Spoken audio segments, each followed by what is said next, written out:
Assuming that you already know how good the 1000XM4 sound and how good the noise cancellation is, after 4 months of use, I'm gonna give you 7 reasons I would still pick the 1000XM4 over the Bose 700 or even the AirPods Max. I never thought the custom button would be useful, but just one tap and I jump into ambient mode, speak to people, and then just tap again to get back to noise cancellation mode. And it's actually better because, every time you have to then talk, you have to take it off or you have to awkwardly place your hand on the right cup to turn on ambient mode. That button just works better. And of course, there are more uses to the custom button. You can configure it and you have all the flexibility to make that preference. Different people have different preferences in terms of how they enjoy their music. Some like vocals, some like treble. Me, I like more bass. The Headphones app allows me to tweak the sound output using certain presets or just manually set the settings to my preference. It's so basic and obvious to have this that I'm really surprised why the competition does not have that. Like, why?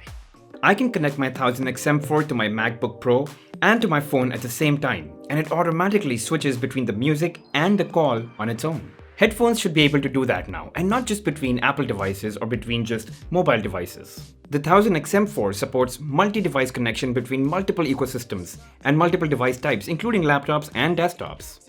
And so you don't want to be stuck that I can only connect it to mobile devices and I cannot connect to my desktop or to my laptop. You should be able to do all of that today. The build and design. And it's only after you use something you realize why it was designed in a certain way. The headband has clicks when you expand or reduce it. This is important for 2 reasons. First, there's a satisfaction and acknowledgement that you've indeed opened it up. And second, you're 100% confident that both the sides have been opened up or expanded to equal lengths.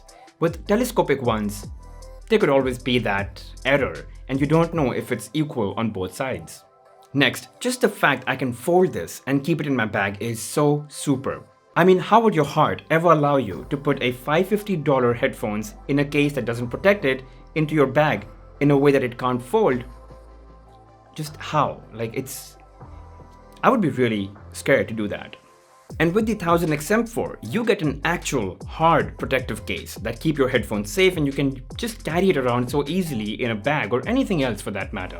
Also, because it's made of plastic, it's lightweight, and that's exactly what you want when you have something on your head. Now, a lot of times when I'm wearing these, I do lean forward or I lean backwards at times, and I don't want to feel the weight of the headphones when I do that, which can happen and does happen with the Apple AirPods Max. So it's just something I do a lot of these days because I'm working from home, and it's something that I've realized once I've been wearing these quite often. Also, it's got a Type-C charging port, which is now the new universal charging port. So even if you don't have a charger on you, you should be able to find one easily than, let's say, a headphone that has a lightning port for charging.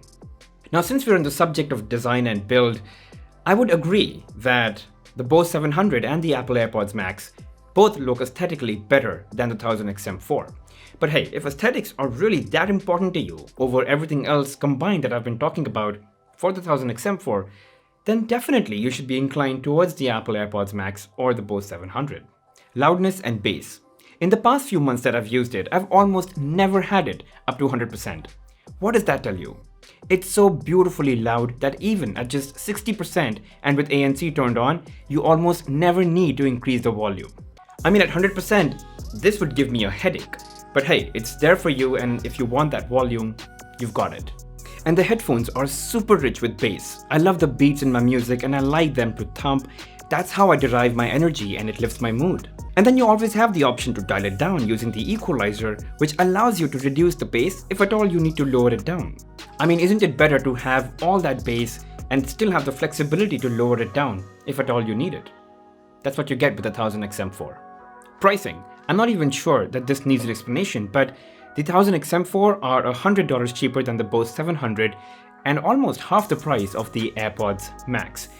It's a no-brainer. I mean, those features, that battery life, that noise cancellation and amazing sound quality at an incredible price, it just makes it so easy for me to recommend the 1000XM4.